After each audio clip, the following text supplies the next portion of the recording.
Beings of impossible features, creatures of great heights, creatures of malice, electricity, and mental fortitude.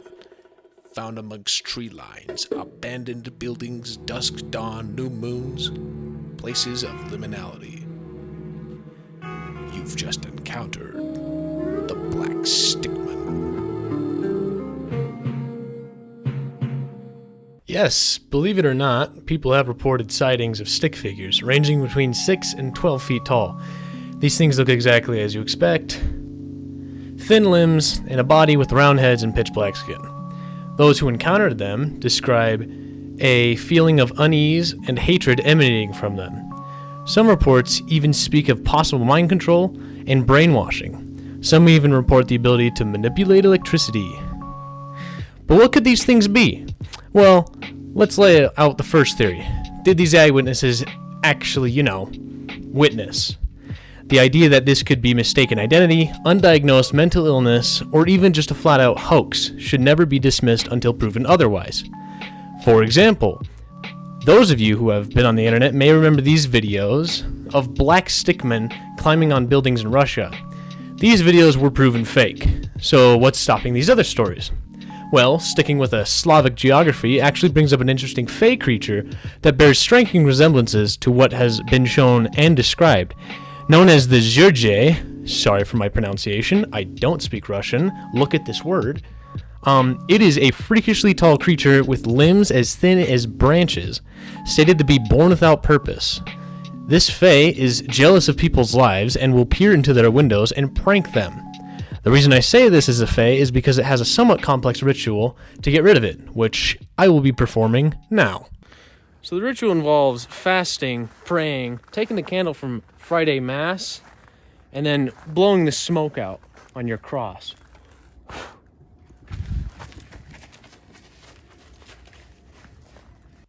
But even then, this doesn't explain everything. Let's look at some stories to see if we can put together an MO. Mark Wolfgang Miller is an American doctor in neuropsychology. He's also an explorer, cryptozoologist, and an author of multiple books. He has gone on multiple adventures where he's been researching extinct animals alongside his passion for cryptids and the paranormal. He has been a consultant for Disney when they were making the Expedition Everest attraction, as he was a readily available expert on the Himalayas, which he was in while searching for the Yeti. I tell you this so that you can see what kind of a qualified person he is. During an expedition, cryptozoologist Mark Wolfgang Miller went looking for the Black Stickman near the small town of Buford, Wyoming, and the results were astonishing. They came within 6 feet of the Black Stickman. It was unbelievably tall and thin as a twig. I didn't know what I was looking at until it moved in a non-tree-like manner. It had to be at least 12 feet tall. The cryptozoologist snapped a photo, but to no avail. The photo didn't clearly show the creature due to the trees in the background. Unfortunately, I can't really find any other accounts of this exact story from Mark Wolfgang Miller. So we're going to move on to the next story from a user named Simon Burchell on the Fortiana forums. He describes an attack he had with one of them. I will record a rather unpleasant experience which took place tonight. A group of about 10 of us were sitting chatting in the Loose Valley at about midnight. After about 45 minutes, Will leapt to his feet, slapping his head, saying there was a bee in his hair. He looked absolutely terrified. Both Dorothy and I saw the outline of a tall, thin figure wearing a hat dancing behind him.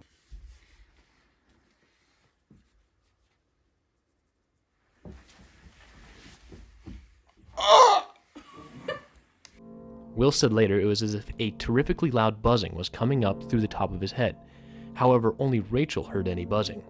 We partially satisfied ourselves that it must have been a bee's nest, and so we moved a little distance away. As we moved away, Dorothy and I saw a ring outlined in the grass which enclosed where we had been sitting. Eventually it started raining, so we headed back for Rachel's house. As we left, I turned around and saw the same thin black figure walk across the opening between the trees to where we had been sitting. We had been sitting in Rachel's bedroom for a while when I looked over to Will, who was reading, and I, being the only one who saw this, saw an amorphous black blob drop out of his hair onto the bed. A few seconds later, that black shape started whizzing around. The main movement was from bottom left to top right. The black blob kept getting larger during the movement and induced a great fright between all of us. About 4 of us together saw this. Later, the girls slept in a room together. Apparently, Rachel and Molly saw the black blob in the curtains during the night. On first awakening, I saw the thin black figure silhouetted against the wardrobe doors. I must admit, I lost my calm last night, and I was bloody terrified by the whole thing. I have now moved away from the southeast, but I occasionally meet Will. Even 20 years later, he has been extremely unwilling to discuss the events of that night in any detail, as he still found the memory disturbing. During our last meeting, I gained a little bit more of his account. He was not aware of the thin figure, which I saw behind him during the initial buzzing. Unprompted by me, he did recall the black blob falling out of his hair, which I thought I alone witnessed. However, he recalls it dropping onto the pages of the book he was reading rather than onto the bed as I recalled. Will also recalls more of the girl's account of that night after retiring. Apparently, the blob had several times appeared near the curtains and moved them, while silhouetted against a bright light which appeared to come from outside but not correspond with any street lamp or likely car lights. This has been the only supernatural experience of my life.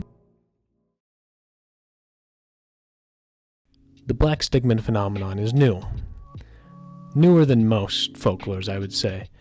It's not as old as Bigfoot or ghosts, which means, like the black stickman phenomenon, there's a lot left more to be unraveled.